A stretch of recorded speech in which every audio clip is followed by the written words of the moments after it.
남편 민준 씨는 연봉 1억 5천만 원이 오르자마자 그 돈 전부를 시어머니 김 여사 통장으로 보냈습니다. 제게는 말 한마디 없었죠.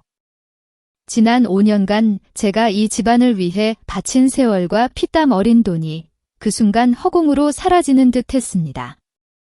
친정 부모님께 드릴 용돈, 낡은 집을 고칠 희망. 모든 것이 무너지는 것 같았지만 제 마음속엔 차가운 결심이 싹트고 있었습니다. 언젠가 이 모든 것을 되갚아줄 날이 올 거라는 다음 이야기가 궁금하시다면 구독 한번 눌러주세요. 여러분의 한마디가 새로운 사연을 만들어줍니다. 제 이름은 서윤입니다. 올해 35입니다. 결혼 5년 차 평범한 격리부 팀장이었죠.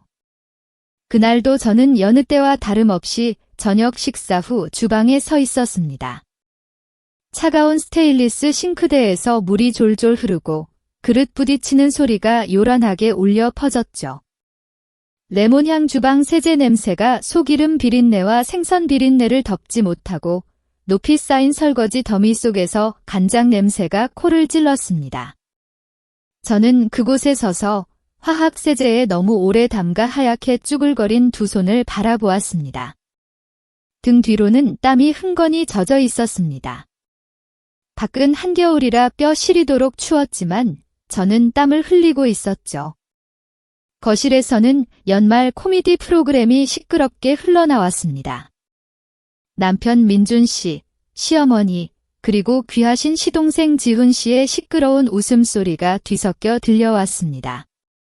그들은 방금 잃은 송년회를 마친 참이었습니다. 저는 새벽 4시부터 도매시장에 나가 닭 한 마리, 나물 한 묶음까지 직접 다듬어 비용을 아꼈습니다. 상다리가 휘어지게 차려진 음식들은 이미 다 치워졌고 지금 그들은 편안하게 앉아 후식을 먹고 있었습니다. 제가 직접 깎아 예쁜 모양으로 접시에 담아 놓은 사과 조각들과 배 조각들이 하얀 도자기 접시에 정갈하게 놓여 있었죠. 아무도 지난 5년간 한 이불 덮고 살았던 남편조차도 제가 밥 한 숟갈이라도 먹었는지 거들떠보지 않았습니다. 저는 한숨을 쉬며 이마의 땀을 닦았습니다.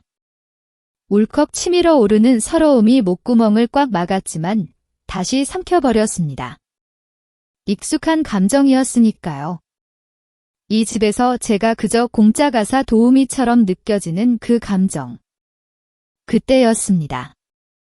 주머니에 넣어둔 휴대전화가 부르르 떨리기 시작했습니다.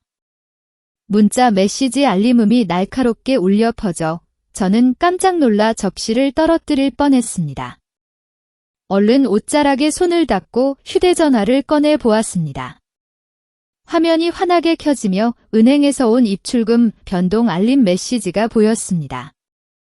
눈앞에 나타난 숫자에 저는 아찔해서 몇 번이고 눈을 비비고 나서야 사실을 믿을 수 있었습니다. 민준 계좌에서 김 여사 계좌로 1억 5천만 원이 송금되었습니다. 현재 잔액 5만 200원. 1억 5천만 원의 그 엄청난 숫자는 남편의 올해 총수입이었습니다.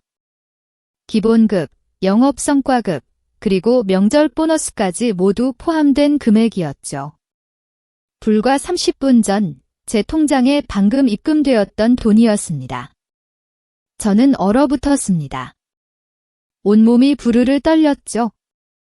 손에 든 휴대전화가 천근만근처럼 느껴져 땅에 떨어질 것 같았습니다. 그 돈은 남편이 1년간 죽어라 일해서 번 돈이었지만 동시에 낡은 집을 수리하거나 적어도 제가 매일 장을 보며 푼돈을 아끼지 않아도 될 것이라는 제 희망이었습니다.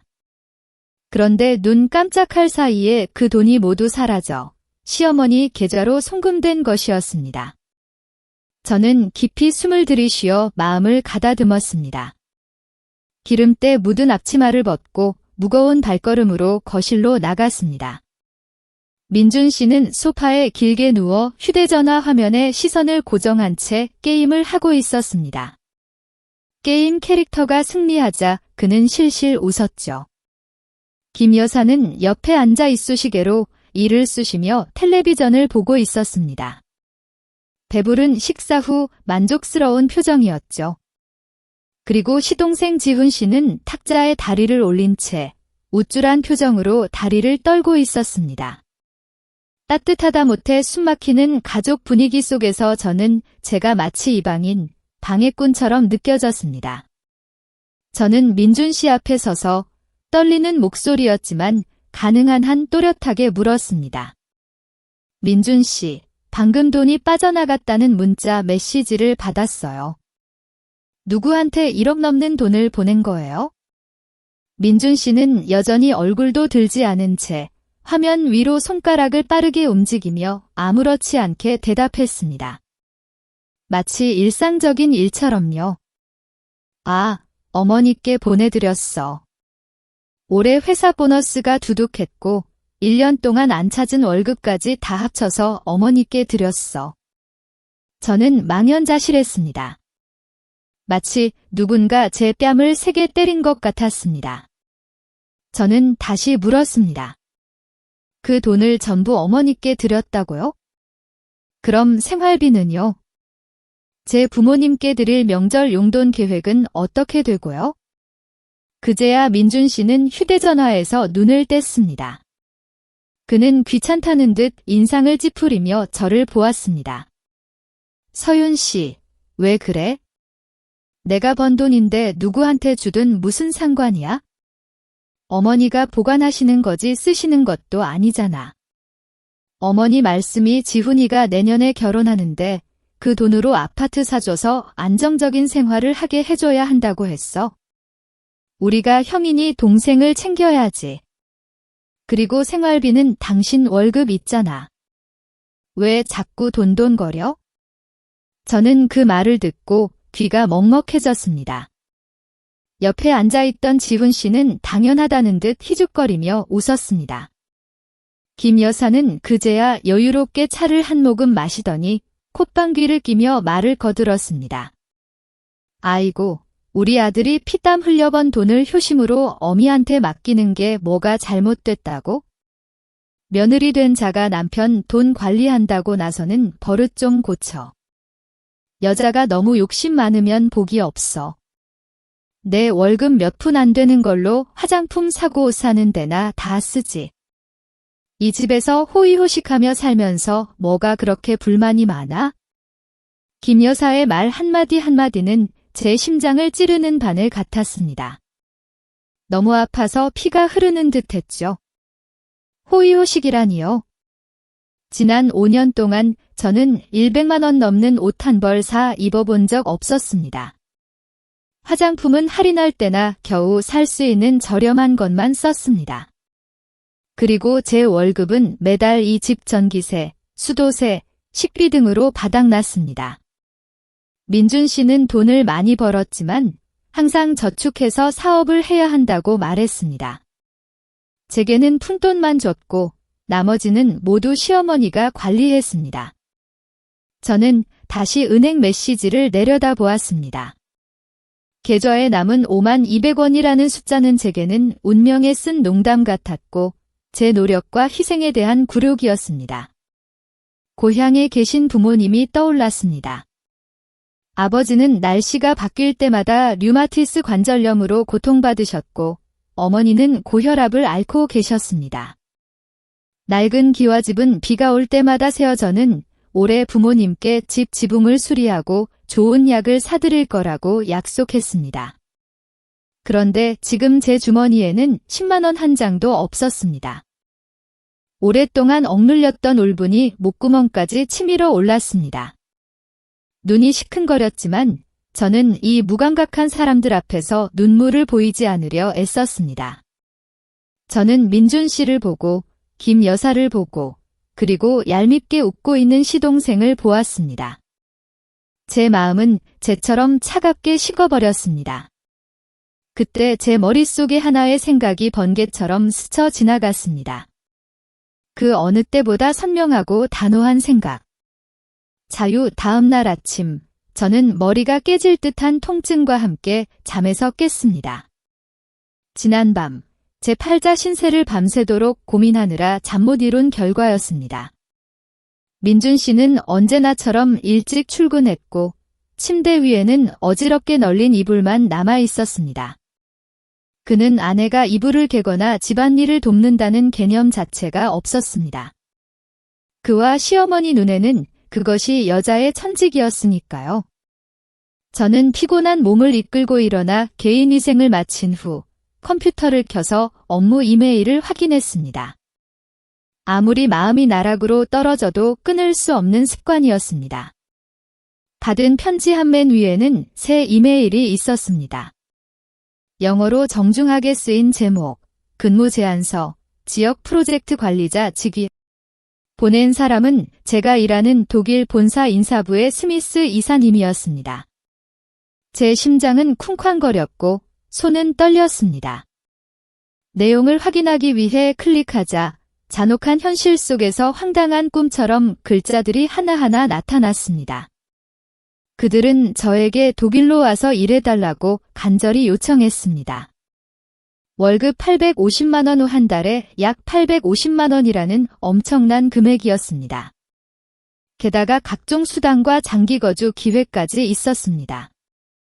사실 저는 2달 전부터 이 직위에 대해 조용히 몇 차례 온라인 면접을 보았습니다.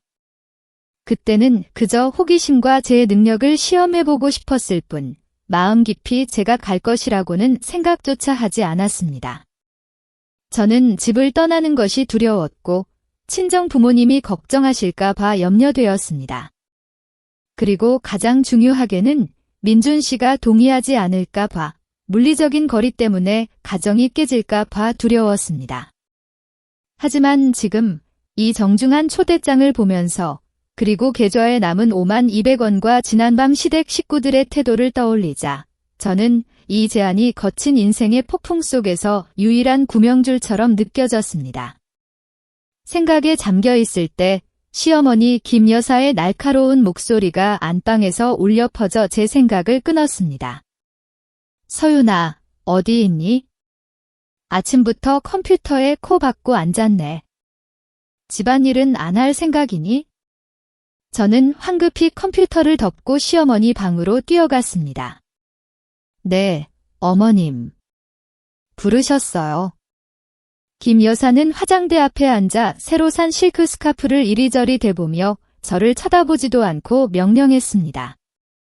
오늘 휴가 내고 나랑 같이 명절 준비나 해. 고향에서 친척들 오시니까 좋은 걸로 사야지. 외국 과자, 외국 술로 사와 시장에서 싸구려 사와서 이 집안 망신시키지 말고. 저는 멈칫했습니다.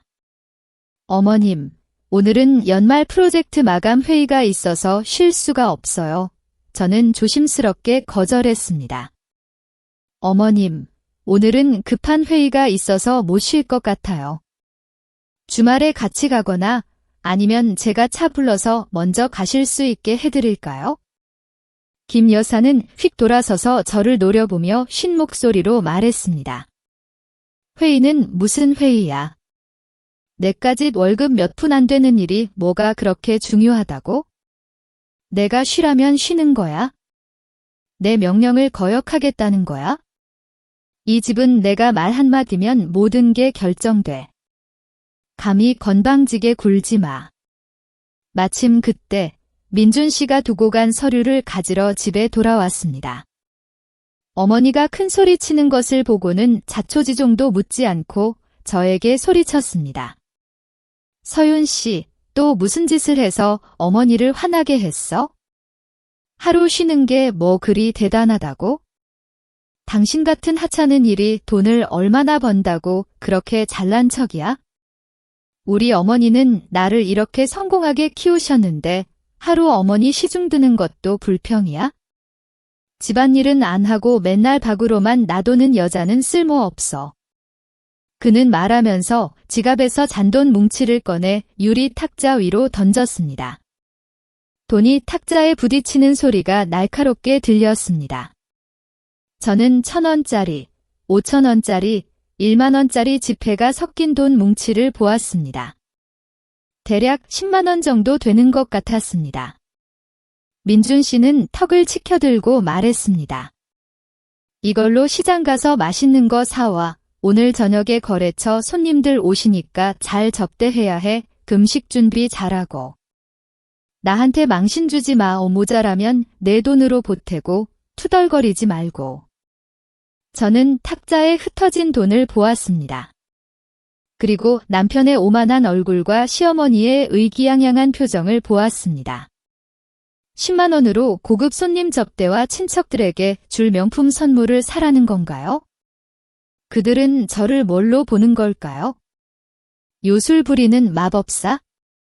아니면 구걸하는 거지? 지난 5년 동안 저는 무급 식모처럼 그들이 필요할 때마다 예비용 현금 인출기처럼 살았습니다. 그 대가로 이런 경멸과 천대를 받아야 하는 건가요? 저는 아무 말도 하지 않고 묵묵히 돈 뭉치를 주었습니다. 그들의 명령에 복종해서가 아니라 다가올 계획에 돈이 필요했기 때문입니다. 저는 화장실로 들어가 문을 굳게 잠갔습니다. 좁고 저렴한 방향제 냄새가 진동하는 공간에서 저는 변기 앞에 주저앉아 억누를 수 없는 눈물을 쏟아냈습니다.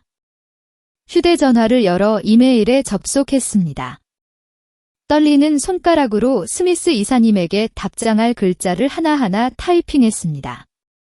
더 이상 주저하지 않았습니다. 더 이상 두려워하지 않았습니다. 이른바 가족이라는 것에 대한 미련도 남아있지 않았습니다. 저는 제 운명을 결정할 메시지를 보내는 버튼을 눌렀습니다. 제안에 동의합니다. 저는 준비가 되었으며 다음 주에 바로 출국할 수 있습니다. 그날 저녁 식사는 적어도 저에게는 이상할 정도로 어색한 분위기 속에서 진행되었습니다. 옛 직장에 단기 휴직계를 내고 독일 비자 수속을 조용히 마친 후 저는 집으로 돌아와 지난 5년간 몸에 밴 습관처럼 주방으로 향했습니다. 식탁에는 김 여사님이 가장 좋아하시는 게 된장찌개, 상추, 그리고 콩나물 무침이 올라 있었습니다. 뜨거운 김이 모락모락 피어났지만 제 마음을 데울 수는 없었습니다. 저는 앉아서 민준 씨가 어머니에게 음식을 덜어주는 것을 보았습니다. 김 여사가 국간이 짜다며 불평하는 것을 보면서 제 마음속에는 씁쓸함과 동시에 해방감이 밀려왔습니다. 그들은 여전히 그 가짜 행복이라는 껍데기 속에서 살고 있었습니다. 제가 그들의 봉사기계를 움직이는데 없어서는 안 될 부속품이었지만 정작 권리를 나누는 데는 가장 쓸모없는 존재였죠. 저는 밥그릇을 내려놓고 떨리는 목소리를 가다듬기 위해 깊이 숨을 들이쉬었습니다. 그리고는 평온하게 알렸습니다. 어머님, 민준 씨, 회사에서 저를 3개월간 독일로 출장 보냈어요. 미크 프로젝트 교육 때문인데 업무 역량을 높이고 귀국 후에 연봉 인상 기회도 있어서 승낙했습니다. 공간은 몇 초간 정지했고 김 여사의 음식 삼키는 소리도 멈췄습니다. 저는 비난의 말을 예상했지만 민준 씨의 첫 반응은 제 마음을 싸늘하게 만들었습니다. 그는 인상을 찌푸리고 젓가락을 쿵 하고 내려놓으며 불쾌한 목소리로 말했습니다. 3개월이나 간다고? 그럼 누가 장보고 밥하고 빨래를 해? 어머니는 요즘 허리가 자주 아프시고 날씨가 바뀌면 여기저기 쑤시는데 그럼 밤에는 누가 다리 주물러 드려? 당신은 아내인데 맨날 나돌아다니기만 하고 가족을 챙길 줄을 몰라. 김 여사도 젓가락으로 식탁을 톡톡 두드리며 콧방귀를 뀌었습니다. 여자가 서양으로 배 타고 나가서 남편과 자식 멀리하고 그러다 혹시라도 딴짓하면 어쩌려고? 그리고 그렇게 나가면 월급은 얼마나 버는데? 3개월 동안 내가 없는 동안 도우미 비용은 충당할 수 있겠어? 내가 나가서 이 집안이 엉망이 되면 차라리 집에 있는 게 나아. 저는 입가에 맴도는 쓴웃음을 억누르며 가능한 한 평온한 표정을 지으려 애썼습니다. 그들의 눈에는 제 가치가 그저 도우미 비용과 이름 없는 자빌로만 측정되는 것 같았습니다. 저는 조용히 대답했습니다. 그쪽 월급이 정말 많아요, 어머님.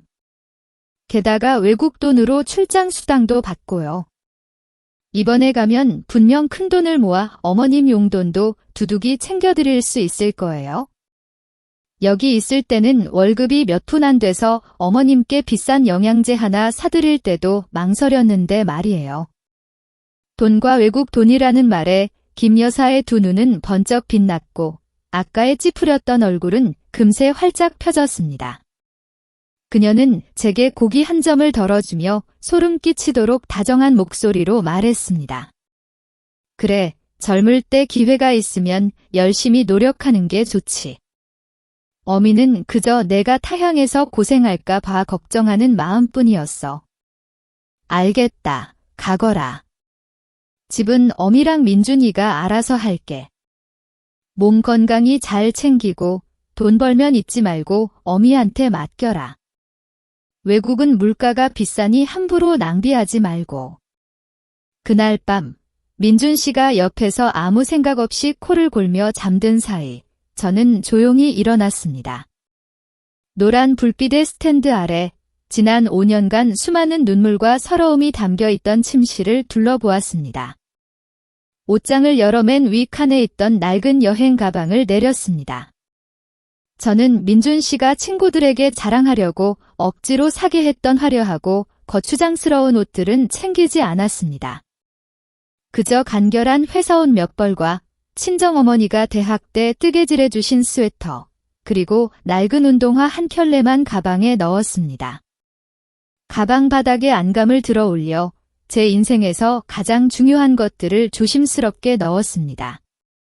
한때는 던져버릴까 했던 수석 졸업 증명서, 제 출생 증명서, 그리고 특히 결혼 전 친정 부모님이 제게 몰래 명의를 넘겨주며 비상금으로 쓰라던 고향 땅 문서. 그때는 부모님이 너무 앞서가는 걱정을 하신다고 웃었지만 지금은 그 깊은 사랑이 사무치게 다가왔습니다. 저는 깊이 잠든 민준 씨를 보았습니다. 잠든 그의 얼굴은 평소의 계산적인 모습과는 달리 참 순해 보였습니다. 저는 문득 생각했습니다. 만약 내일 제가 이곳에 없다면 그는 저를 아내로서 조금이라도 그리워할까요? 아니면 그저 도망친 무급 가정부를 그리워할까요? 저는 불을 끄고 누웠지만 잠이 오지 않았습니다.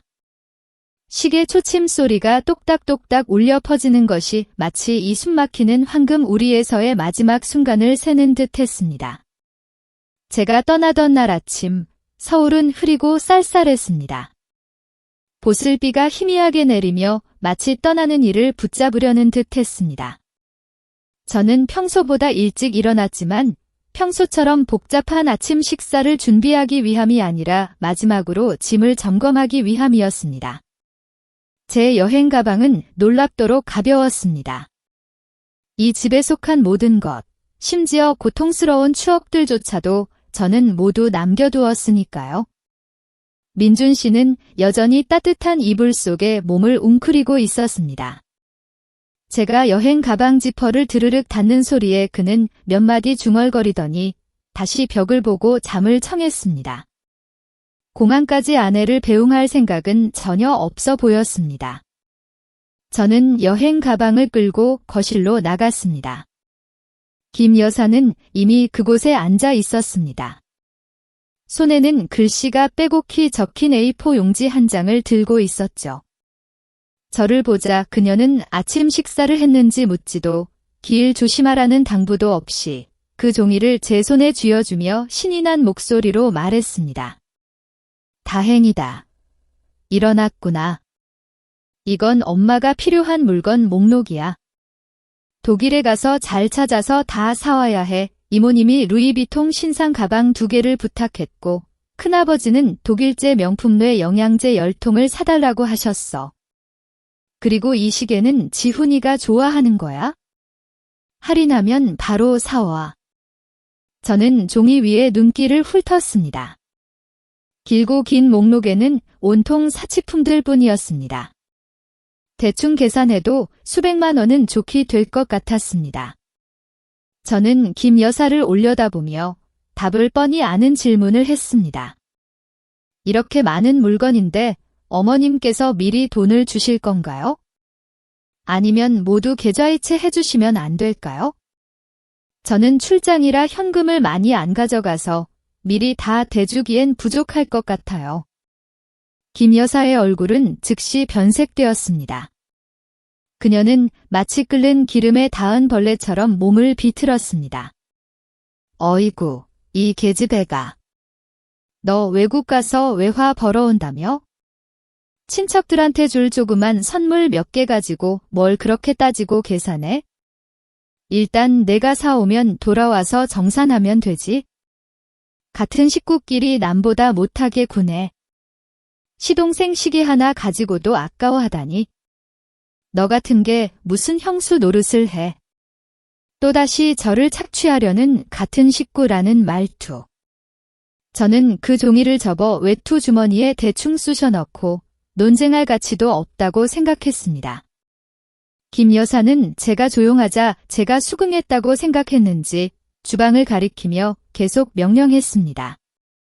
그래, 알았으니 잘 사오도록 해. 아직 시간 있으니 가서 온 가족 아침밥이랑 점심밥이나 마저 해놓고 가. 어젯밤 민준이가 갈비찜 먹고 싶다고 했어.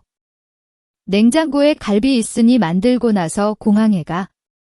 저는 시계를 보았습니다.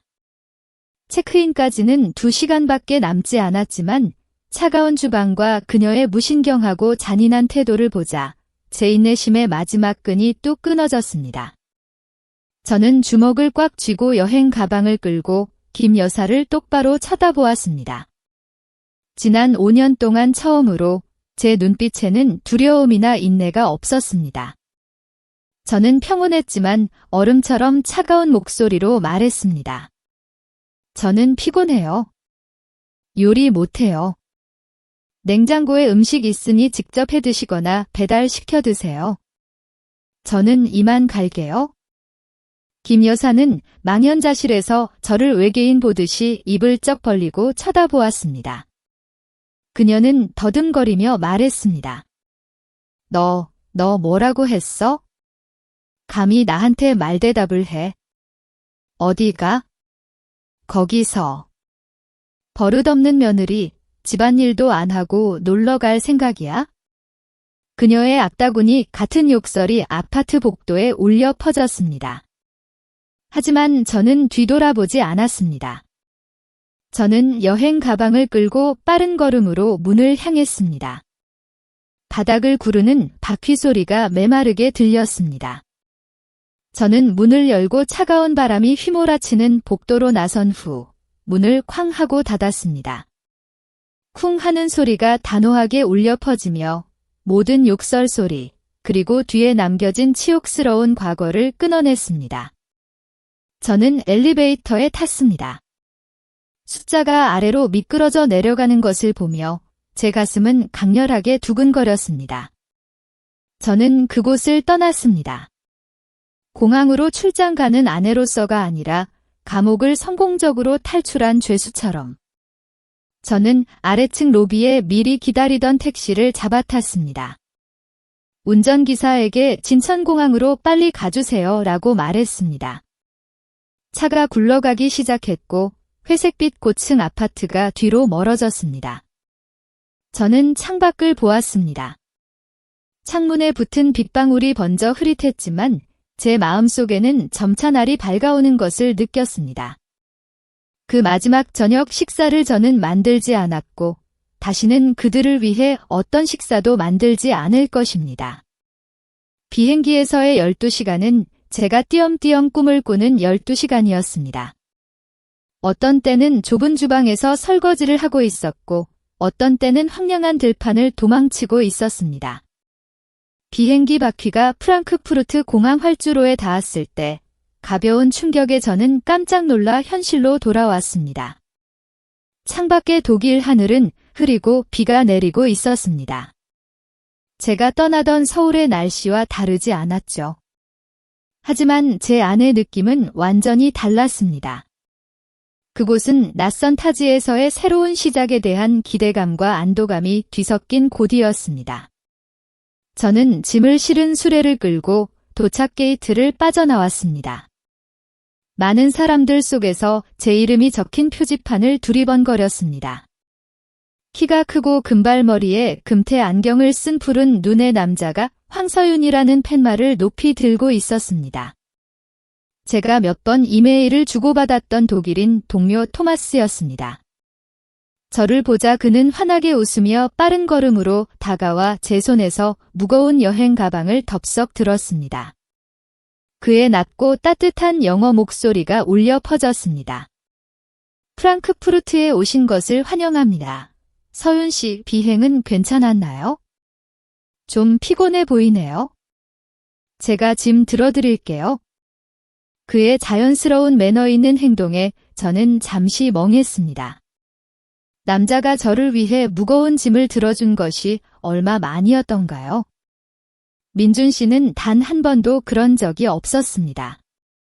그는 항상 주머니에 손을 넣고 앞서 걸었고 제가 뒤에서 무거운 짐을 힘겹게 드는 것을 당연하게 여겼습니다. 저는 어색하게 토마스에게 감사 인사를 전하고 그의 뒤를 따라 주차장으로 향했습니다. 그의 차는 깨끗했고 은은한 남성 향수 냄새가 났습니다. 민준 씨의 담배 냄새와 쓰레기 냄새로 가득했던 차와는 전혀 달랐습니다.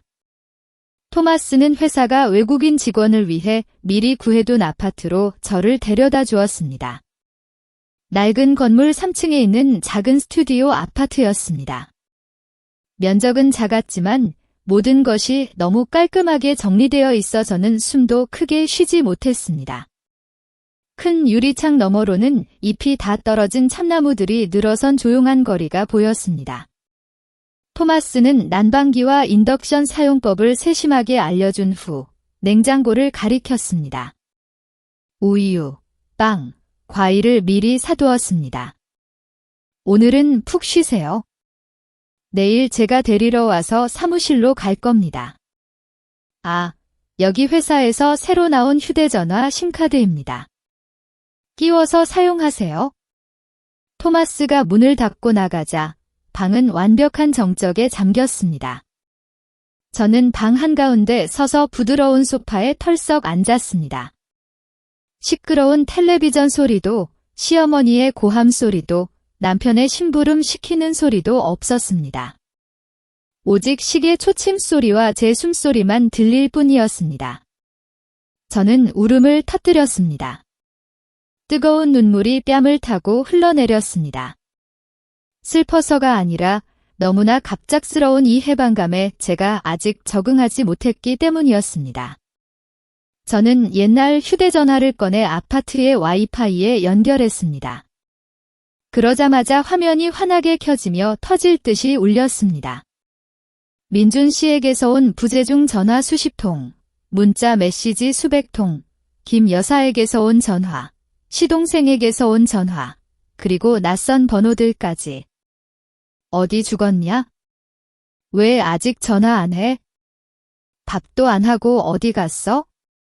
엄마 배고프니 당장 와. 이 싸가지 없는 며느리.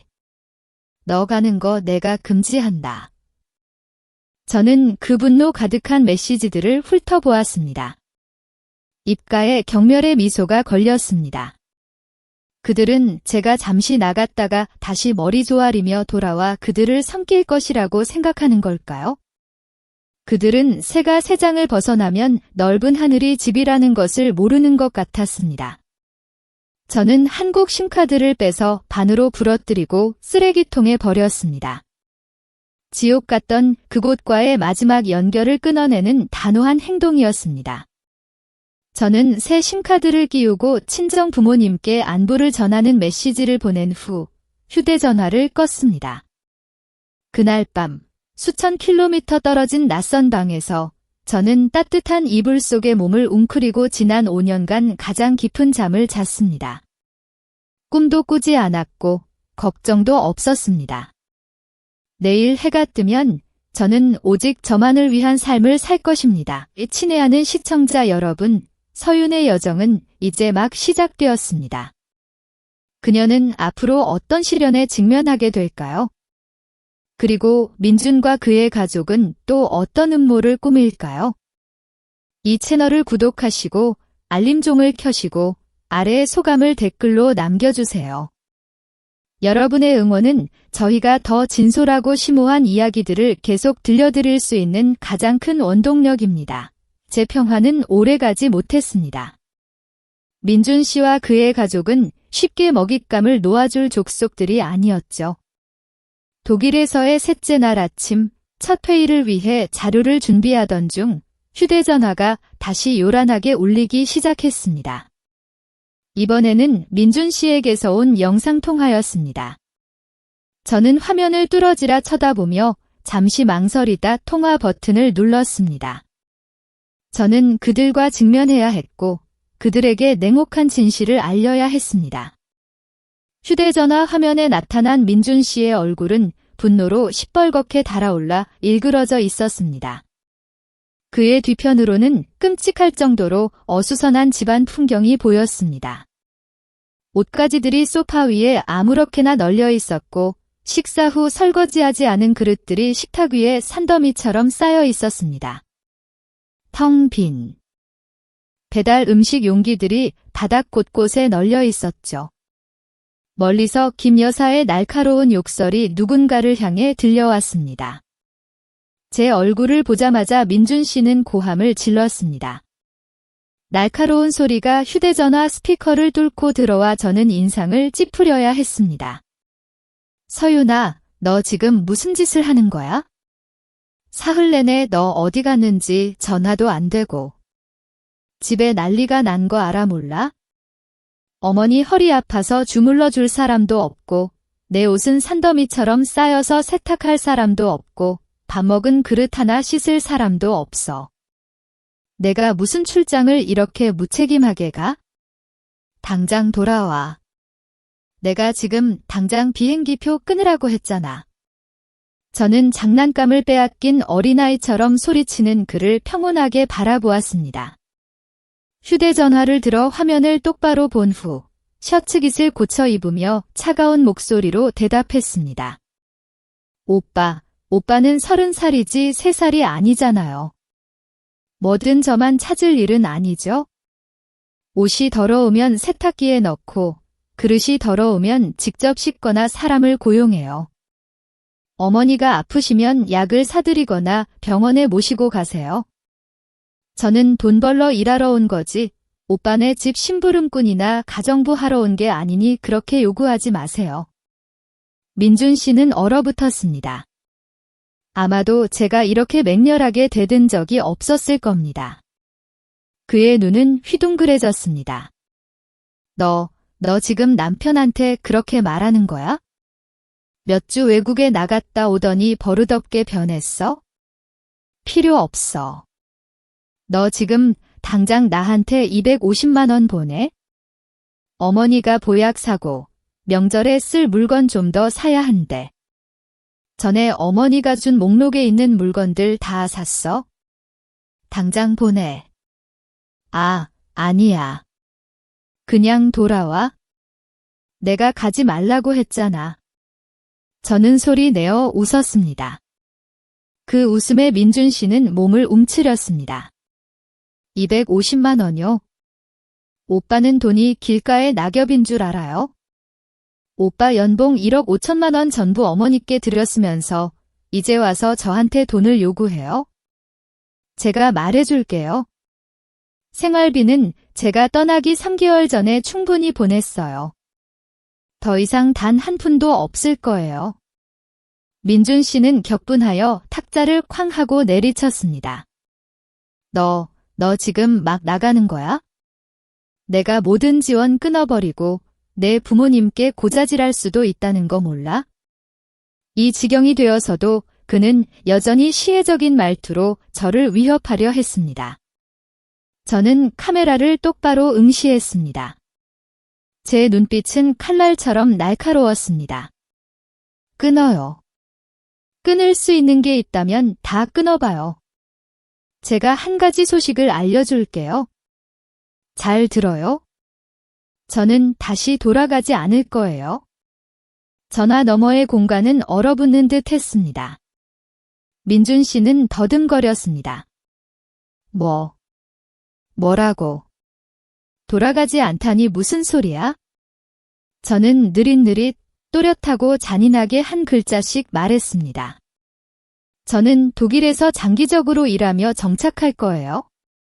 3개월 출장이 아니라 완전히 떠나는 거예요. 이 피를 빨아먹는 당신네 가족에게 공짜 노예처럼 사는 것에 질렸어요. 이혼 서류는 변호사를 통해 나중에 처리할게요. 그럼 저는 회의에 가봐야겠네요. 이 망할려나. 나를 속였어. 민준 씨는 얼굴이 일그러지며 미친 듯이 소리쳤습니다. 하지만 저는 그가 더 이상 말할 틈도 주지 않았습니다. 저는 통화 종료 버튼을 누르고 모든 플랫폼에서 그의 계정을 재빨리 차단했습니다. 화면은 어두워졌고 방에는 다시 정적이 찾아왔습니다. 저는 잠시 동안 가만히 앉아 있었습니다. 심장이 빠르게 뛰었지만 두려워서가 아니라 승리감 때문이었습니다. 저는 이 싸움이 이제 막 시작되었다는 것을 알고 있었습니다. 수백 통의 부재중 전화는 앞으로 그들이 벌일 광란의 서막에 불과할 것이라는 것도.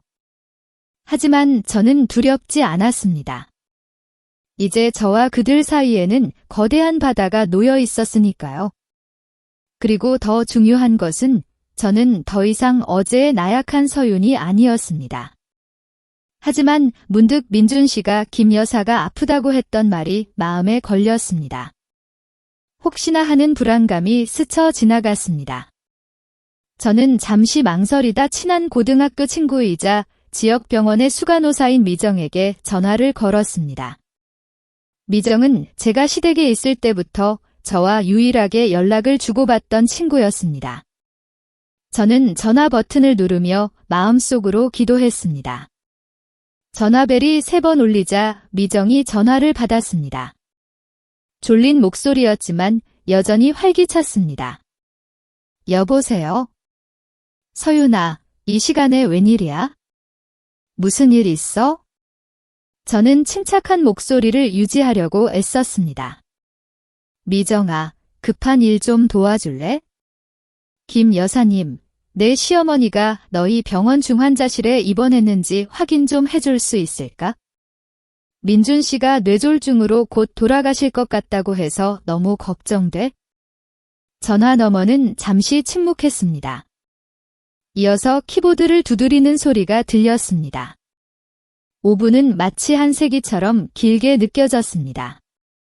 마침내 미정의 목소리가 들려왔지만 위로의 목소리가 아니라 비웃음 섞인 비꼬는 목소리였습니다. 뇌졸중은 무슨 뇌졸중이야? 내가 방금 차트 확인했어. 그분 어젯밤에 입원하긴 했어. 내과 일반 병동에. 의사 진단은 기름진 음식을 너무 많이 먹어서 생긴 현운 증상, 그냥 고지혈증이 심하다는 거야. 오늘 아침에 병실에 가보니 아주머니들하고 닭죽 먹으면서 드라마 보며 호탕하게 웃고 있던데. 코끼리처럼 튼튼해 죽는다는구먼. 돌아가시기는 뭘 돌아가셔. 그 말을 듣자 제 몸에 피가 끓어오르는 것 같았습니다. 분노로 몸이 떨렸지만 곧이어 이상하리만큼 안도감이 찾아왔습니다. 그들은 감히 죽음을 가지고 장난을 치고 저를 그 지옥 같은 곳으로 다시 끌어들이려 했던 것입니다. 이 가족의 뻔뻔함은 인간의 인내심의 한계를 넘어섰습니다. 저는 미정에게 고맙다고 말하고 위독한 김 여사가 죽을 먹고 있는 사진을 몰래 찍어달라고 부탁한 후 전화를 끊었습니다. 미정이 카카오톡으로 보내준 사진을 보았습니다. 김 여사는 혈색 좋은 얼굴로 숟가락을 들고 죽을 먹으며 활짝 웃고 있었습니다. 저는 저의 순진함이 우스웠습니다. 저는 은행 앱을 열어 방금 입금된 첫 달 월급 850만 원이라는 적지 않은 잔액을 보았습니다. 한 달 동안 이곳에서 편안하게 살 수 있는 금액이었습니다. 하지만 저는 그 돈을 송금하기로 결정했습니다. 제가 어리석어서가 아니라 이 마지막 괴로움까지도 모두 끊어내고 싶었기 때문입니다. 저는 민준 씨의 계좌로 250만 원을 송금했습니다. 송금 내용에는 어머니 병원비 및 보약값이라고 적었습니다. 그 후 김 여사의 죽 먹는 사진과 함께 차가운 음성 메시지를 보냈습니다. 오빠, 저는 어머니가 단순한 현운 증상이라는 것을 알고 있어요. 이 250만 원은 마지막 며느리 도리라고 생각하고 보내는 거예요. 앞으로는 노인네 생명 가지고 거짓말해서 저를 돌아오게 하려 하지 마세요. 저는 돌아가지 않을 거예요. 우리 관계는 여기서 끝이에요. 메시지를 보내고 나니 마치 제 몸에서 악성 종양 덩어리를 잘라낸 듯한 기분이 들었습니다. 민준 씨가 제 폭로에 격분하고 미쳐 날뛸 것이라는 것을 알았지만 더 이상 그것은 중요하지 않았습니다. 저는 그 배은망덕한 가족에게 감정적으로든 금전적으로든 모든 빚을 갚았습니다. 저는 일어서서 창문을 활짝 열었습니다. 차가운 바람이 방으로 쏟아져 들어와 과거의 잔재들을 날려버리는 듯 했습니다. 영원한 자유를 위한 250만 원. 그 정도의 대가는 너무나 싸게 먹혔습니다. 저는 이 마지막 며느리 도리가 민준 씨와 그의 가족을 제자리로 돌려놓을 것이라고 생각했습니다. 하지만 그들의 탐욕과 비열함을 너무 얕잡아 본 것이었습니다.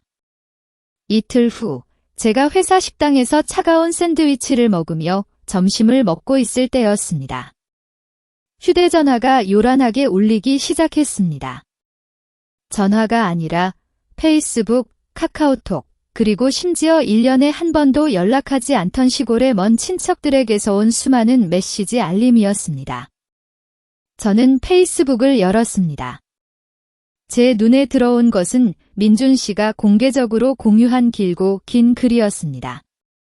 제 이름과 저희 둘의 모든 공동 친구들을 태그하고 눈물 흘리는 이모티콘과 함께 대문자로 쓰인 제목이었습니다. 아픈 시어머니를 버리고 서양 남자와 바람난 아내, 이 고통을 누가 알겠는가. 아래에는 김 여사가 병상에 누워있는 사진이 있었습니다. 하지만 미정이 찍어준 죽 먹는 사진이 아니라 3년 전 김 여사가 맹장 수술을 했을 때 찍었던 낡은 사진이었습니다. 링거줄이 여기저기 꽂혀 있고 얼굴은 창백했습니다. 민준 씨는 교묘하게 사진을 편집하고 애달픈 말들을 덧붙여 제가 부유함을 조차 남편을 버린 파렴치한 인간이라고 비난했습니다.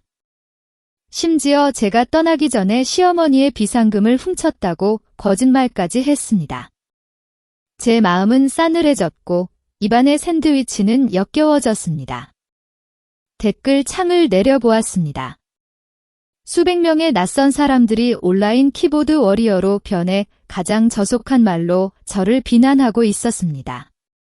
그들은 저를 버릇없는 여자, 불효 며느리, 돈을 조차 의리를 저버린 년이라고 불렀습니다. 더 고통스러운 것은 민준 씨 친척들의 댓글이었습니다. 저희 집 잔치에 와서 밥을 먹고 제가 준 선물도 받았던 그들이 이제 와서 불난 집에 부채질을 하고 있었습니다. 민준 씨의 고모가 썼습니다. 내가 전현 면상에 쟁기질해야 한다고 처음부터 그랬잖아. 불쌍한 우리 조카는 착해서 저런 년한테 속았지? 저는 휴대전화를 탁자에 내려놓았습니다.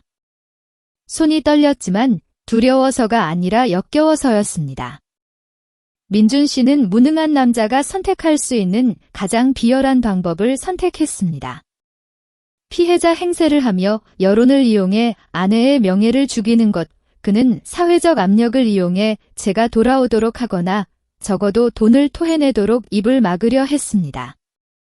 하지만 그는 한 가지를 잊고 있었습니다. 지렁이도 밟으면 꿈틀한다는 것을. 하물며 저는 그의 가족의 거짓말에 대한 철벽 같은 증거들을 쥐고 있었습니다.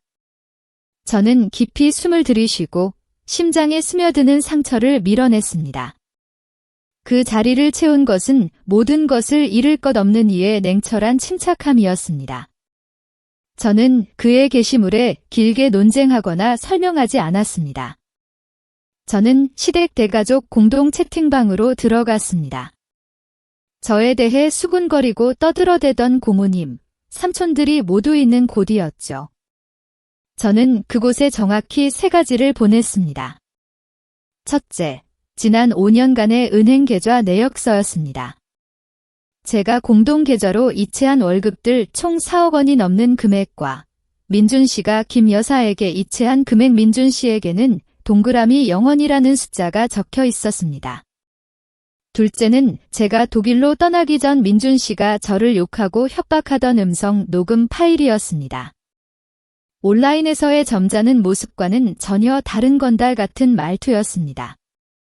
그리고 마지막은 미정이 찍어준 김 여사가 닭죽을 먹으며 활짝 웃고 있는 사진이었습니다. 저는 짧은 메시지를 덧붙였습니다.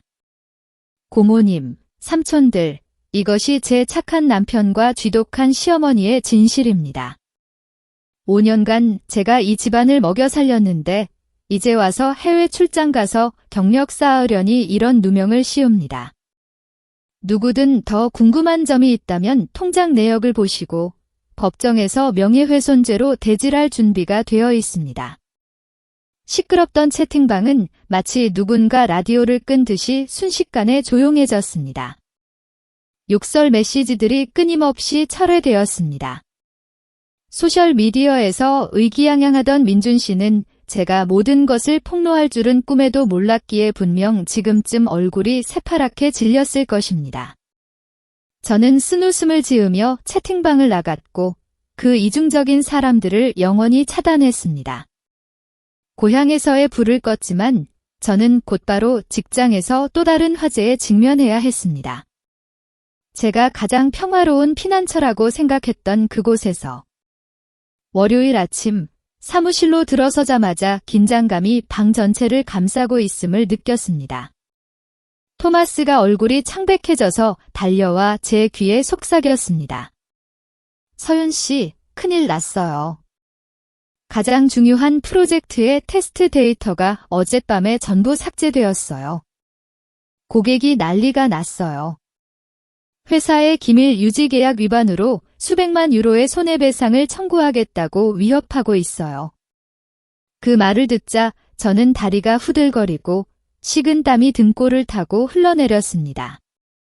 테스트 데이터는 지난 3개월 동안 팀 전체의 노력이 담긴 결과물이었습니다. 그것을 잃었다는 것은 모든 것을 처음부터 다시 시작해야 한다는 의미였고 프로젝트 디렉터로서 제 신뢰도는 산산조각 날 것이었습니다. 저는 기술실로 달려가 시스템 접속 기록 전체를 추출해달라고 요청했습니다. 컴퓨터 화면에는 파란색과 빨간색 코드들이 쉴 새 없이 흘러나왔습니다. 그리고 마침내 범인의 이름이 나타나자 저는 얼어붙었습니다. 한국 팀의 기술팀장 준영 씨였습니다.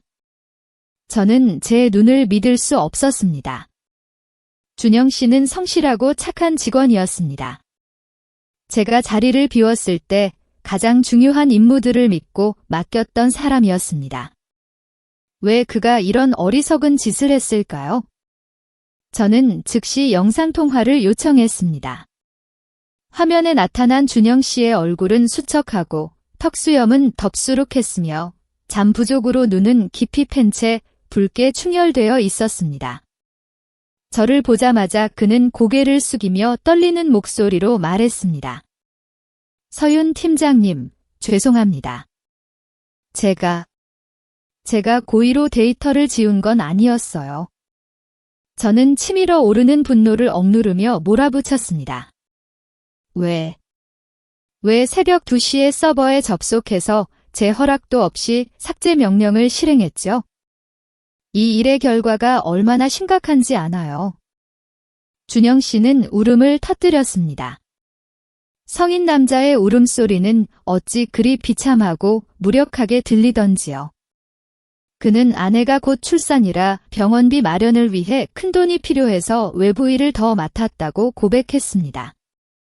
어젯밤 너무 피곤하고 외부 프로젝트를 빨리 끝내고 싶어서 용량을 확보하려다가 회사 시스템에서 확인도 제대로 하지 않고 잘못된 작업을 했다고 했습니다. 준영 씨의 설명을 듣자 제 마음은 가라앉았습니다. 저는 준영 씨에게서 과거의 제 모습을 보았습니다. 돈 때문에 고생하고 가족의 책임감 때문에 벽에 몰린 모습. 하지만 저는 관리자였습니다. 개인적인 감정이 규율을 넘어서게 할 수는 없었습니다. 준영 씨의 한 번의 실수가 수십 명의 노력 전체를 수포로 돌아가게 할 수도 있었습니다. 저는 깊이 숨을 들이쉬고 목소리를 단호하게 만들었습니다. 준영 씨, 상황은 이해합니다. 하지만 잘못은 잘못입니다. 당신의 행동은 직업적으로 용서할 수 없는 태만입니다. 저는 징계 보고서를 작성할 수밖에 없습니다. 당신은 3개월 월급이 감봉되고 인사고과도 낮아질 것입니다. 이것이 당신이 치러야 할 대가입니다. 준영 씨는 눈물을 흘리며 고개를 끄덕였습니다. 아무런 불평 없이 처벌을 받아들였습니다. 회의가 끝난 후 저는 텅 빈 사무실에 혼자 앉아 흐린 프랑크푸르트 하늘을 바라보았습니다. 개인 계좌를 열어 준영 씨 아내에게 100만 원을 송금했습니다. 송금 내용에는 서윤 씨가 아기 태어날 것을 축하하며 주는 선물이라고 적었습니다. 제가 이런 일을 한 것은 사람의 마음을 사기 위해서가 아니라 저 역시 인간이 궁지에 몰리면 실수할 수 있다는 것을 이해했기 때문입니다. 규율은 질서를 유지하기 위함이지만 인간적인 온정은 양심을 지키기 위함입니다. 저는 이 값비싼 교훈이 준영 씨를 더 성숙하게 만들고 저 자신에게도 교훈이 되기를 바랐습니다. 이 자리에서 잘못된 연민은 독약이 될 뿐이니까요. 직장에서의 승리에 대한 기쁨은 채 가시지도 않았습니다. 그때 변호사 친구 지혜에게서 충격적인 소식이 날아왔습니다. 민준 씨가 저를 고소했다는 겁니다. 결혼계약 위반 및 명예훼손에 따른 20억 원 손해배상 청구졌습니다. 저는 망연자실했습니다. 결혼계약이라니요. 저는 그런 계약을 한 적이 없습니다. 민준 씨와 저는 사랑해서 결혼했습니다. 적어도 저는 그렇게 믿었습니다. 서양처럼 그렇게 계산적인 계약을 맺을 리가요? 저는 기억 속을 헤집었습니다. 과거의 조각들이 하나둘씩 맞춰지기 시작했습니다. 5년 전 결혼식 직전에 분주한 주말이었습니다. 저는 드레스 선택부터 피로연 예약, 청첩장 준비까지 온갖 일로 정신이 없었습니다. 어느 날 저녁, 김 여사님이 저를 방으로 부르셨습니다. 두툼한 서류 뭉치를 건네주면서 남편과 저를 위한 생명보험 서류라고 했습니다. 나중에 노후 자금으로 쓰라고 직접 들어주신다고 했죠. 김 여사님은 다음 날 마감이라며 제게 서둘러 서명하라고 재촉했습니다. 세댁으로서 시댁에 대한 순진한 믿음으로 저는 내용도 제대로 읽지 않고 김 여사님이 표시해둔 곳에 마구잡이로 서명했습니다. 오 이런. 제가 비명을 질렀습니다. 탁자 모서리를 붙잡았습니다. 주저앉지 않기 위해서였죠. 그 끔찍한 결혼 서약 및 책임각서가 바로 그 보험 서류 뭉치 사이에 교묘하게 끼워져 있었던 겁니다. 제가 행복한 가정을 꿈꾸던 바로 그 첫날부터 시어머니와 민준 씨는 저를 올가멜 덫을 놓았던 것입니다. 저를 빚쟁이로 도망칠 수 없는 노예로 만들려는 계획이었죠. 그들은 저를 한 번도 가족으로 여긴 적이 없습니다. 그들은 저를 그저 수익성 있는 투자 대상으로 법적인 구속력으로 묶어 도망가지 못하게 해야 할 노동 도구로만 여겼던 것입니다. 제 가슴 속에서 분노가 활활 타올랐습니다. 20억 원이라는 금액이 두려운 것이 아니었습니다. 그들의 차갑고 잔인한 계산적인 태도가 역겨웠습니다. 그들은 제 믿음을 팔았고 제 사랑을 종이 한 장과 바꿨습니다. 하지만 그들은 착각하고 있었습니다. 그 종이는 5년 전에 나약한 서윤을 묶을 수는 있었지만 오늘날의 저를 묶을 수는 없었습니다. 저는 휴대전화를 꽉 쥐었습니다. 제 목소리는 강철처럼 단단했습니다. 지혜야, 이 사건 맡아줘. 돈이 얼마나 들든 상관없어. 나는 법정에서 그 비열한 가면을 벗겨내고 싶어. 끝까지 싸울 거야. 지혜는 잠시 망설였습니다. 전화 너머로 한숨 소리가 명확하게 들렸습니다. 서윤아, 정말 괜찮겠어? 이건 내가 가진 전부일 텐데. 만약 지면 넌 빈털터리가 될 수도 있어. 저는 쓴웃음을 지었습니다. 텅 빈 허공을 응시했지만 제 눈빛은 결의에 찬 불꽃으로 이글거렸습니다. 나는 빈손이 되는 것이 두렵지 않아. 비열한 사람들 앞에서 고개 숙이는 것이 더 두려워. 돈은 다시 벌 수 있지만 부모님의 명예와 평화는 그 무엇으로도 살 수 없어. 지혜야, 나는 민준 씨 회사를 역으로 조사해줘. 나는 민준 씨가 허위 세금 계산서로 탈세했다고 자랑한 적이 있어. 모든 것을 파헤쳐줘. 저는 지혜에게 지금 당장 1,500만 원을 보냈습니다.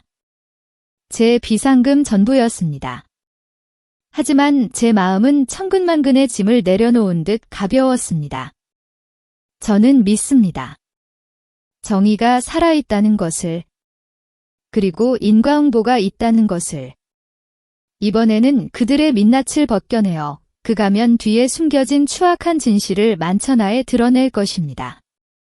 그들이 위선적인 가면을 벗고 어떻게 살 수 있을지 두고 볼 일입니다. 고향에서의 불을 끄자마자 저는 직장에서 또 다른 화제에 직면해야 했습니다. 제가 가장 평화로운 피난처라고 생각했던 그곳에서 말입니다. 월요일 아침 사무실로 들어서자마자 긴장감이 방 전체를 감싸고 있음을 느꼈습니다. 어제 저를 존경하고 신뢰하던 동료들의 눈빛은 갑자기 사라지고 걱정스럽고 호기심 어린 시선, 그리고 저를 보면 황급히 멈추는 작은 속삭임들이 그 자리를 채웠습니다.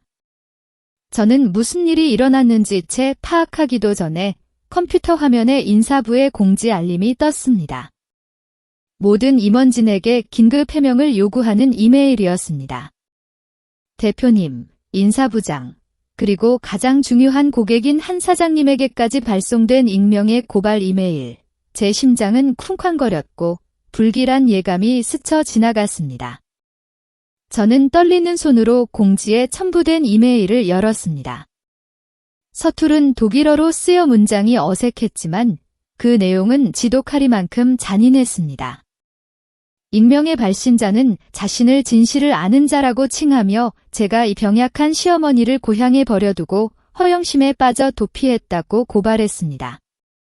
제가 가짜 대학 졸업장을 위조하여 회사에 제출하고 취업했다고 주장했으며 더 끔찍하게도 제가 어떤 금난 웹사이트에서 찍은 제 얼굴이 교묘하게 합성된 선정적인 사진들을 첨부했습니다. 그는 저 여자는 관리자 자리에 앉을 자격이 없다.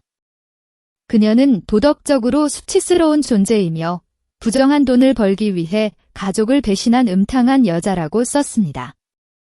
그 도끼 어린 글자들을 읽는 내내 저는 마치 수천 마리의 개미가 피부 위를 기어가는 듯한 소름 끼침과 울분에 사로잡혔습니다. 굳이 추측할 필요도 없었습니다. 이 비열한 음모 뒤에 누가 있는지 저는 뻔히 알았습니다. 타락한 전남편 민준 씨만이 이런 비열한 수법을 생각해낼 수 있었습니다. 그는 먹지 못하면 부수려 들었습니다. 그는 제가 애써 쌓아 올린 이곳에서의 명예를 파괴하고 싶어 했고 동료들과 상사들의 눈에 저를 죄인으로 만들고 싶어 했습니다. 그는 이 타향에서 제가 수치심에 무너져 자신에게 용서를 빌며 돌아오기를 바랐을 것입니다. 저는 컴퓨터 화면 앞에서 멍하니 앉아 있었습니다. 두 손은 너무 세게 쥐어져 손톱이 살을 파고들어 아팠습니다. 대중 앞에서 발가벗겨지고 가장 더러운 말로 모욕당하는 기분에 숨이 막혔습니다. 토마스가 옆을 지나가다가 제 탁자 위에 조용히 물 한 잔을 놓았습니다. 그의 눈빛은 걱정과 연민으로 가득했습니다. 그와 팀원들 모두 그 이메일을 받았던 것입니다. 저는 고개를 들어 토마스를 보고 사무실을 둘러보았습니다. 울컥 치밀어 오르는 서러운 눈물을 억눌렀습니다. 서윤아, 울지마. 여기서 울면 지는 거야. 그는 내가 무너지길 바라지만 너는 꿋꿋이 서 있어야 해. 저는 깊이 숨을 들이쉬며 이제 막 피어오르던 나약함을 단번에 떨쳐냈습니다. 저는 아무 잘못도 하지 않았습니다. 저는 떳떳했습니다. 제 모든 학력 증명서는 사실이었고 대사관 공증까지 마친 깨끗한 신분 기록이었습니다. 그 사진들은 가짜였습니다. 자세히 보면 어설픈 합성의 흔적이 보였습니다. 그가 이런 비열한 수법으로 저를 죽일 수 있다고 생각했다면 그는 착각한 것입니다. 저는 일어서서 온매무새를 가다듬었습니다. 그리고 곧장 임원 회의실로 향했습니다. 그곳에는 권력 있는 사람들이 제 해명을 기다리고 있었습니다. 저는 도망치지 않을 것입니다. 저는 정면으로 맞서 싸워 이 뒤에서 돌을 던진 비열한 자의 진짜 얼굴을 만천하에 드러낼 것입니다. 차가운 회의실 안에는 클라우디아 대표님, 인사부장님, 그리고 법무팀 대표까지 모두 앉아 있었습니다. 그들의 얼굴은 마치 위험한 범죄자를 심판하려는 듯 심각했습니다. 숨막히는 분위기 속에서 저는 에어컨 소리와 제 심장이 쿵쾅거리는 소리를 들을 수 있었습니다. 클라우디아 대표님은 안경테를 밀어 올리며 저를 바라보았습니다. 엄격하면서도 약간의 안타까움이 섞인 눈빛이었습니다. 그녀의 목소리는 낮게 가라앉았습니다. 서윤 씨, 저희는 고발 이메일을 받았고 현재 사실 확인 중입니다. 저희는 서윤 씨의 능력을 신뢰하지만 이 고발 내용은 매우 심각하며 특히 저희가 대규모 투자를 받은 지쿠라 회사 이미지에 직접적인 영향을 미칩니다. 저는 등을 곧게 펴고 차가운 나무 탁자 위에 두 손을 모아 잡았습니다. 목소리가 떨리지 않도록 애썼습니다. 클라우디아 대표님, 저는 이 이메일의 모든 내용이 터무니없는 허위 사실임을 단언합니다. 제 학력은 사실이고 제 개인 신상 기록은 완전히 깨끗합니다. 이 이메일을 보낸 사람은 제 전남편입니다. 그는 지금 한국에서 저에게 사기 및 재산 편취 혐의로 고소를 당한 상태입니다. 그는 개인적인 복수를 위해 저를 비방하려는 것입니다. 인사부장이 고개를 끄덕였지만 그의 말은 마치 찬물을 끼얹는 것 같았습니다. 저희는 서윤 씨의 상황을 이해합니다. 하지만 절차는 절차입니다. 사이버 보안팀과 법무팀의 조사가 완료될 때까지 그리고 투자자들에게 회사의 이미지를 보장하기 위해 서윤 씨에게 일시적인 업무 정지를 제안합니다. 사건이 명확해질 때까지 유급 휴가를 가실 수 있습니다. 업무 정지. 그 두 단어가 제 귀에 뼈아프게 울렸습니다. 그것은 마치 집행유예 선고와 다름없었고 제가 문제가 있다는 간접적인 인정이었습니다. 만약 제가 지금 떠나기로 한다면 그것은 제가 고개 숙여 패배를 인정하는 것과 다름없었습니다. 그리고 제가 돌아올 때 비록 무죄가 밝혀진다 해도 이 관리자 자리가 여전히 제 것일까요? 제 동료들의 눈에 제 신뢰도는 이미 바닥으로 떨어졌을 것입니다. 저는 김 여사에게 억압받고 민준 씨에게 무시당했던 날들을 떠올렸습니다. 그들은 항상 제가 고개 숙이고 인내하기를 바랐습니다. 하지만 이번만은 다릅니다. 저는 클라우디아 대표님을 똑바로 쳐다보았습니다. 제 목소리는 단호하고 확고했습니다. 저는 업무 정지를 받아들일 수 없습니다. 저는 아무 잘못도 하지 않았기에 죄인처럼 도망치거나 휴가를 갈 이유가 없습니다. 프로젝트는 제품 출시를 위한 마지막 단계에 있습니다. 제가 지금 떠나면 팀 전체의 모든 노력이 수포로 돌아갈 것입니다. 저는 제안합니다. 저에게 계속 일할 기회를 주십시오. 그리고 다음 주 제품 출시를 성공적으로 마무리하게 해주십시오. 동시에 저는 저의 결백을 증명하기 위해 조사부서와 전적으로 협력할 것입니다. 클라우디아 대표님과 다른 임원들이 망설이는 것을 보고 저는 제 경력 전체를 건 마지막 승부수를 던졌습니다. 만약 조사 결과 제가 어떠한 위반이라도 저질렀음이 밝혀지거나 제품 출시가 실패할 경우 저는 자진해서 사표를 제출하고 어떠한 보상도 받지 않겠습니다. 하지만 제가 무죄임이 밝혀진다면 회사는 모든 직원 앞에서 저에게 공개적으로 사과하고 명예를 회복시켜 주십시오. 회의실은 정적에 휩싸였습니다. 임원들은 서로를 쳐다보고 다시 저를 보았습니다. 작지만 태풍 앞에 대나무처럼 강인한 아시아 여성. 마침내 클라우디아 대표님이 고개를 끄덕였습니다. 그녀의 눈빛에는 존경심이 빛났습니다. 좋습니다. 서윤 씨의 제안을 받아들이겠습니다.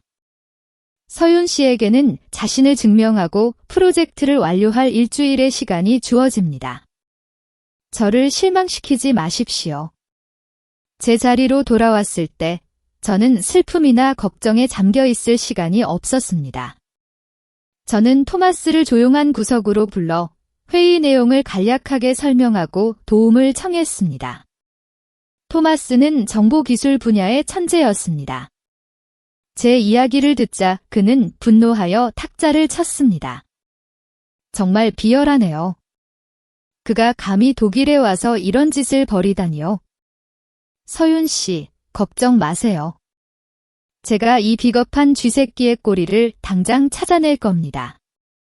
토마스는 키보드 위를 춤추듯이 빠르게 움직이며 작업에 착수했습니다. 화면에는 복잡한 코드들이 쉴 새 없이 흘러나왔습니다. 채 2시간도 되지 않아 그는 그 익명 이메일의 인터넷 주소를 추적해냈습니다. 놀랍게도 그것은 한국에서 온 것이 아니라 우리 사무실 건물 건너편에 있는 인터넷 카페에서 발송된 것이었습니다. 이 정보에 저는 얼어붙었습니다. 소름이 돋았습니다. 그것은 곧저기 수만이 떨어진 곳에 있는 것이 아니라 바로 이곳, 제 아주 가까운 곳에 숨어 제 일거수일투족을 감시하고 있을 수도 있다는 의미였습니다. 저와 토마스는 즉시 그 인터넷 카페로 달려갔습니다. 지역 경찰의 도움과 보안상의 이유로 우리는 카페 주인으로부터 이메일이 발송된 시간대의 감시 카메라 영상을 확인할 수 있었습니다. 카메라 화면은 어젯밤으로 되감겼습니다. 아시아인 남자가 카페로 들어섰습니다. 그는 야구 모자를 깊이 눌러써서 얼굴의 절반을 가리고 있었습니다. 낡은 바람막이 재킷을 입고 주위를 두리번거리며 초조하게 행동했습니다. 그는 가장 구석진 컴퓨터를 선택해 앉아 쉴 새 없이 키보드를 두드렸습니다. 카메라 영상이 다소 흐릿했고 그가 의도적으로 얼굴을 가렸음에도 불구하고 그의 구부정한 자세, 앉아서 다리를 떠는 버릇, 그리고 낡은 운동화는 제가 즉시 알아볼 수 있게 했습니다. 그가 제가 된다 해도 민준 씨였습니다. 제가 한국에 있을 거라고 생각했던 전 남편이 지금 이 프랑크푸르트의 버젓이 나타난 것입니다. 그는 모든 재산을 팔거나 사채를 끌어다 비행기 표를 사고 신분증을 위조해서 저를 끝까지 쫓아온 것입니다. 화면 속 그의 모습을 보자 저는 더 이상 경멸감 대신 섬뜩한 두려움을 느꼈습니다. 그는 더 이상 과거의 나약한 남편이 아니었습니다. 궁지에 몰린 미친 야수였습니다. 모든 것을 잃을 것 없는 미친 듯이 물어뜯을 준비가 되어 있는 짐승. 그가 여기에 있었어요. 저를 엿보고 모욕하고 또 무슨 짓을 할지 누가 알겠어요. 토마스가 제 손을 꽉 쥐었습니다. 그의 목소리는 걱정으로 낮게 깔렸습니다. 서윤 씨, 그는 우리가 생각하는 것보다 더 위험한 사람이에요. 그는 서윤 씨를 미행했어요. 당장 경찰에 신고하고 보호 명령을 받아야 합니다. 저는 고개를 끄덕였습니다. 화면에서 눈을 떼지 못했습니다. 이메일을 보낸 후 그 남자는 섬뜩하게 비웃으며 자리를 떴습니다. 이 증거는 회사 앞에서 제 결백을 증명하기에 충분했지만 동시에 제 생명의 안전에 대한 붉은 경고등이었습니다. 경찰과 회사 보안팀에 감시 카메라 증거를 제출한 후 저는 결백을 증명했습니다.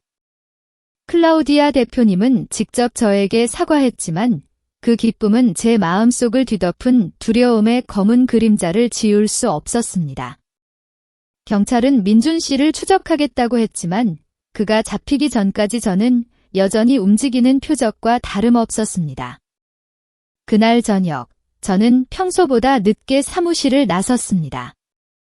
프랑크푸르트에는 비가 추적추적 내렸고 빗방울이 버스 창문을 요란하게 때리며 평화롭지 않은 밤을 예고하는 듯 했습니다.